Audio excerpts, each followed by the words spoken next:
ভারত বিভাজনে সর্বাধিক ক্ষতিগ্রস্ত হয়েছে বাংলা এবং পাঞ্জাব, তা জানিয়ে এই ধরনের বিভীষিকাময় দিন যেন আর কখনো না আসে, এর জন্য বিভাজন বিভীষিকা স্মৃতি দিবস পালনের আয়োজন বলে জানালেন মুখ্যমন্ত্রী মানিক সাহা। 1947 সালে ধর্মের ভিত্তিতে দ্বিখণ্ডিত হল ভারত। 47-এর 14ই আগস্ট পাকিস্তান একটি স্বাধীন দেশ হিসেবে স্বীকৃতি লাভ করে এবং ভারতের 15ই আগস্ট স্বাধীনতা অর্জন। এই 14ই আগস্ট দিনটি বিজেপি গোটা দেশে ভারত বিভাজন বিভীষিকা স্মৃতি দিবস হিসেবে পালন করে আসছে। এবারও এর কোনো ব্যতিক্রম হলো না। বুধবার সন্ধ্যায় আগরতলার মুক্তধারা প্রেক্ষাগৃহে এই ভারত বিভাজন বিভীষিকা স্মৃতি দিবস পালনের মূল অনুষ্ঠান আয়োজন করেছে বিজেপি। অনুষ্ঠানে মুখ্যমন্ত্রী ডক্টর মানিক সাহা, প্রদেশ বিজেপির সভাপতি রাজীব ভট্টাচার্য সহ অন্যান্য বিশিষ্ট নেতাকর্মী সমর্থকরা উপস্থিত ছিলেন। অন্যান্য অতিথিদের সঙ্গে নিয়ে প্রদীপ জ্বালিয়ে অনুষ্ঠানের সূচনা করেন মুখ্যমন্ত্রী। অনুষ্ঠানে নিজ ভাষণে বিভাজনের বিভীষিকাময় ঘটনা তুলে ধরলেন মুখ্যমন্ত্রী মানিক সাহা। উনি বললেন 2021 সনে উনি আহ্বান করলেন যে এই যে বিভীষিকাময় দিন সেগুলো আমাদের স্মরণ রাখতে হবে এবং এটা আমাদের উচিত।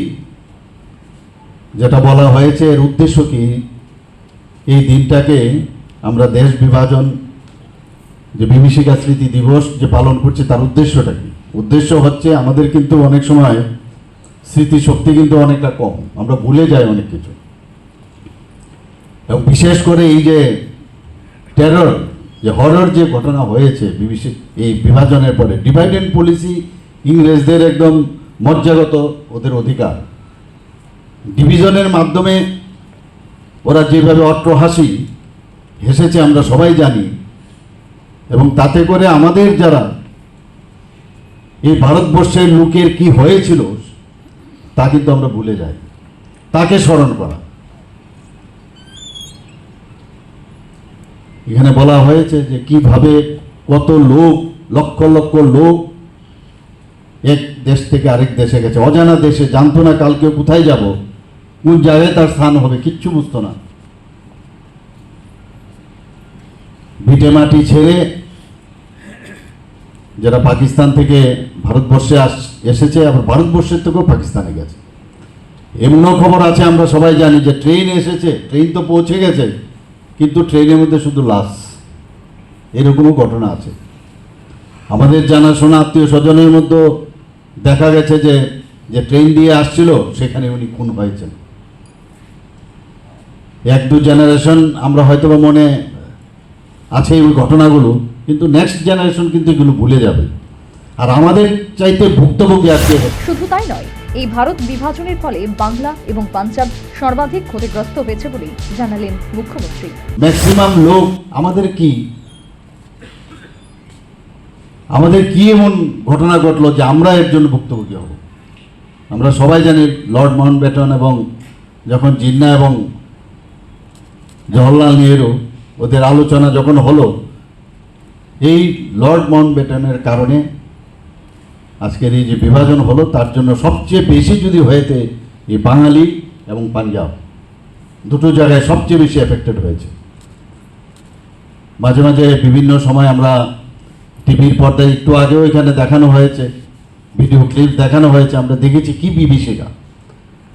এটা ভুলার নয়, এবং মেইন উদ্দেশ্য হচ্ছে এইরকম দিন যেন আর কোনো দিন না আসে। আমাদের মধ্যে যেন আত্মিক এবং সদ্ভাব আমাদের মধ্যে থাকে, তার জন্য এটাকে স্মরণ করা। প্রধানমন্ত্রীজিকে আমি ধন্যবাদ দেব যে একবার উনি যেসব ডিসিশন নেন। একই সাথে এদিন উদয়পুরের রাজশ্রী কলাক্ষেত্রে ভারত বিভাজন বিভীষিকা স্মৃতি দিবস পালন করা হয়। অনুষ্ঠানে রাজ্যের প্রাক্তন মুখ্যমন্ত্রী তথা সাংসদ বিপ্লব কুমার দেব, বিজেপির সহ সভাপতি তাপস ভট্টাচার্য, বিধায়ক অভিষেক দেবরায়, জিতেন্দ্র মজুমদার, রঞ্জিত দাস সহ বিজেপির অন্যান্য বিশিষ্ট নেতাকর্মী সমর্থকরা উপস্থিত ছিলেন। অনুষ্ঠানে নিজ ভাষণে সত্তা রক্ষায় সবাইকে সম্প্রীতি বজায় রেখে চলার বার্তা দিলেন সাংসদ বিপ্লব কুমার দেব। থাকতে হবে, ইয়াদ রাখনা বন্ধু, টাকা পয়সা ধন দৌলত কোনো কাজে লাগে না, যদি সত্তাই না থাকে তো সম্মান আপনার কাছে সে টাকা এনে দিতে পারে না।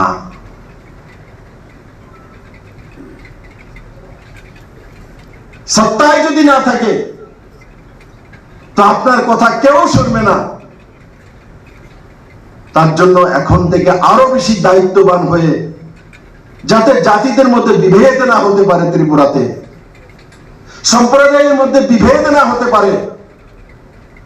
আর যেই নির্বাচিত প্রতিনিধি নিজের দায়িত্ব নিষ্ঠার সহকারে নিজের নিজের এরিয়ার মধ্যে সবচেয়ে গরিব ব্যক্তি, অন্তিম ব্যক্তি আছে, যে কোনো ধর্ম, এই ভারত বিভাজন বিভীষিকা স্মৃতি দিবস পালনে উদয়পুরের সন্ধ্যায় মোমবাতি মিছিল সংঘটিত করে বিজেপি। সর্বোপরি রাজ্যে বুধবার দেশাত্মবোধকতার আবেগে ভারত বিভাজন বিভীষিকা স্মৃতি দিবস পালন করল BJP. Bureau report, news vanguard.